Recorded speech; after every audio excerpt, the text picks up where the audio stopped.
he really wanted Bernie to win in 2016.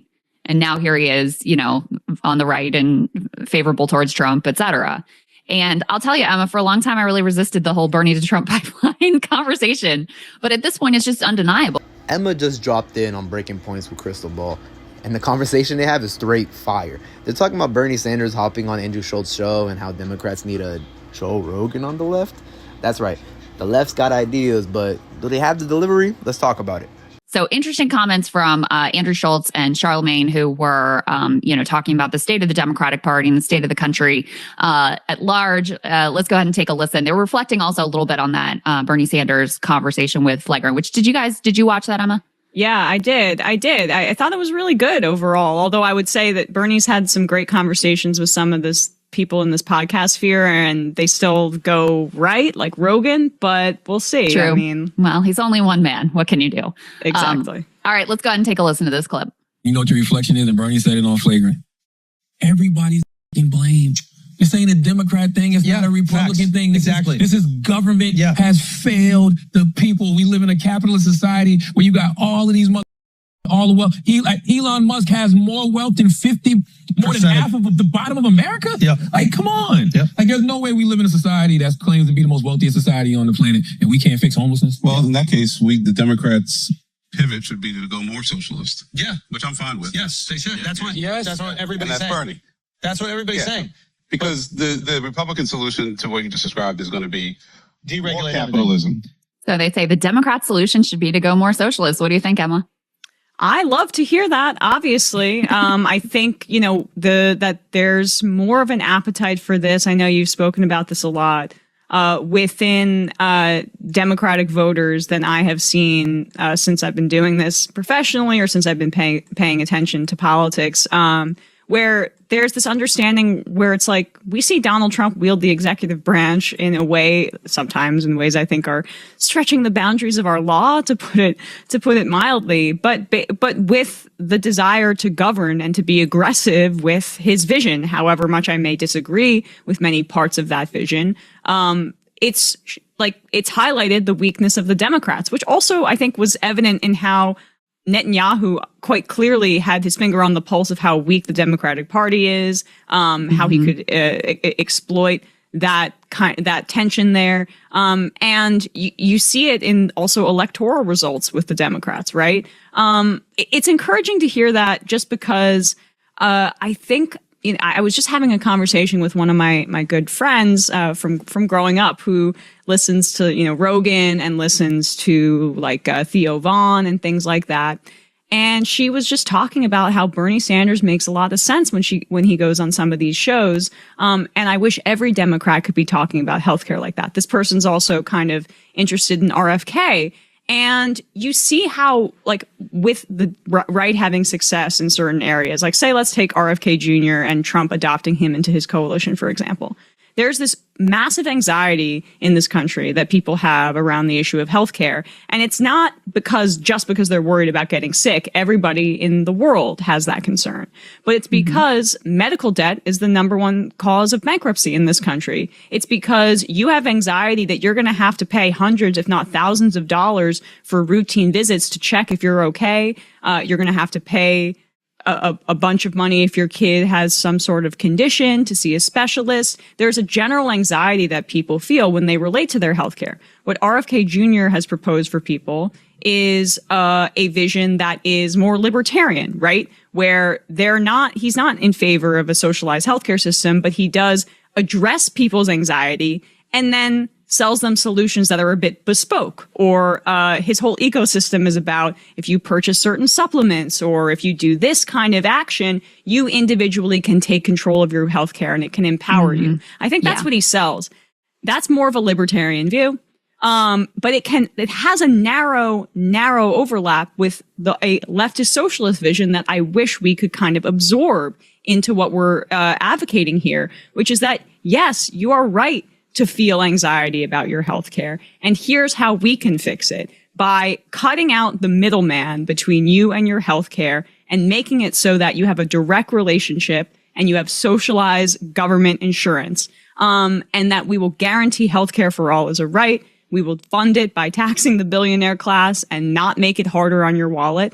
And those are just some of the ways that this vision is so much more poignant when you contrast it with the right, even the right that gestures towards things like economic populism or towards empowering you over your healthcare. So,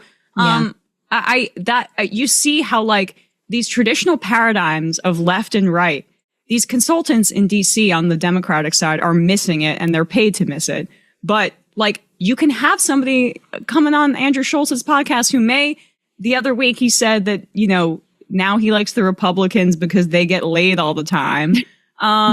Deep political analysis, yes. Right. He can, and I have actually some other thoughts on that, but like he can have that view, but he can also say the Democrats should become more socialist. Like, this is what the independent voter is. It's not somebody who's like afraid of trans people. Right. It's not ideologically consistent either. Emma nailed it. Being healthy doesn't mean you won't need healthcare. You can eat clean, hit the gym, and still end up in a car accident or get hit by surprise bills. That's why coverage and insurance really matters. And when Schulz and his crew start talking about socialism, that's the left's moment. But instead of sending in the real ones like Bernie or AOC, Democrats send in vanilla reps afraid to say the word class. Go where the audience is, or stop wondering why they're not showing up for you. Schulz, from my conversation with Bernie, I picked up that he had been a Bernie bro. He really wanted Bernie to win in 2016. And now here he is, you know, on the right and favorable towards Trump, et cetera. And I'll tell you, Emma, for a long time, I really resisted the whole Bernie to Trump pipeline conversation. But at this point, it's just undeniable. And, you know, part of that is certainly like the way that the bros in the Bernie coalition were smeared. All of us were smeared, by the way, as like toxic and sexist and racist and all these sorts of things. You and I, we just hate women. Obviously. Just hate women. That's what we're really known for here. But, you know, the whole movement was smeared, but in particular, the bros were smeared. And so that's certainly part of it. But part of it is just this sense that, you know, Trump was critical. And again, this is surface level. I'm not talking about the reality of the fact that he serves oligarchs perhaps more than any other Republican president in history has. Yeah. But he critiqued the party. He felt like he was a change and, you know, not sort of in the mainline old school Republican Party. Bernie had that same like critique of the Democratic Party. And at a time when faith in institutions has been broadly broken, like you have to be a critic from the outside. And that's how you can end up with someone who's like favorable towards Trump, but is also like, hey, Democrats should try socialism. And I have to tell you, I think the biggest challenge, Emma, that we have on the left right now is getting people to have faith in any sort of possibility of a collective project. You know, that's why the libertarian appeal of like, well, you can work out, well, you can better yourself, well, you can take these supplements. Sure, the world is going to shit, but here's things in your life that you can have control over. That's why that has appeal right now. And, you know, it reminds me, I think it has historical echoes with like the 1970s, the back to the land movement, where people tried the 60s, like collective change. It didn't work out. You know, people were getting assassinated and they're like, all right, well, forget it. We're just checking out and we're going to go live on like a commune in Vermont and see what we can individually do in our own lives, separate and apart from society. And I do think that there is a pretty healthy strain of that right now, where it's like, I just don't, you know, where a lot of people feel that there isn't a possibility of meaningful collective action that can better everyone's lives. And especially when you talk about, you know, these big threats that are coming, like, you know, I think people are increasingly concerned about technology and AI and what that's going to mean for all of us and what it's going to mean for our kids, et cetera. Like, I feel that instinct of like, let me just go live in the woods and disconnect. Enclose. And like try to protect me and mine and whatever. Like, I understand where that instinct comes from. Right. And Naomi Klein and Astra Taylor had a piece that I've been recommending to everybody in The Guardian maybe a month ago at this point about the rise of end times fascism. And just you did a great interview with her about that, by the way. Wonderful. Yeah. I want to hear what you guys had to say too, but just the idea that like of fortressing yourself, right, in this time period, and fortressing the nation, protectionism, and even the way that the administration operates, where we're just going to get ours. Like, Trump is maybe the most pro-oligarch president in history, but it's really his or pro-billionaire, but it's really his billionaires too. Like he's very focused on the folks that have benefited him and is trying to scratch their back to a degree. But like I do want to be clear that I think, you know, when Andrew Schultz's comment about how he used to be a Democrat because like, can I swear on the show?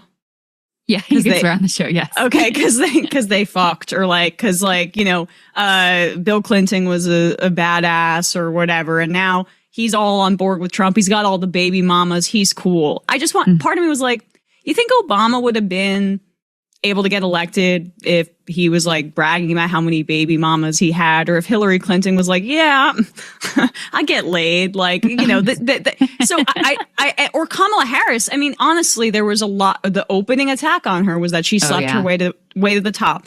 And when I want to bring in the voters that, you know, we're speaking about here, the Bernie or Trump people, the folks that are sometimes unnecessarily smeared as being like sexist or misogynist, but they just want somebody who wants to break up the system. But there is something that if we're trying to also, at least from my end, the progressive left meld with Democratic voters, we should acknowledge that like the messenger also is important to some of these voters. Like they can listen to Bernie Sanders, but they tuned out Kamala Harris, who like, if Trump had been putting forward the abundance agenda about deregulating housing and building more and more and giving X amount to first-time home buyers like Harris was doing, which was a more centrist kind of liberal, not left-wing policy, I don't think any of these guys would have had a problem with it. So there is that. I want to recognize that because I think that's important for, like, say, the base of the Democratic Party.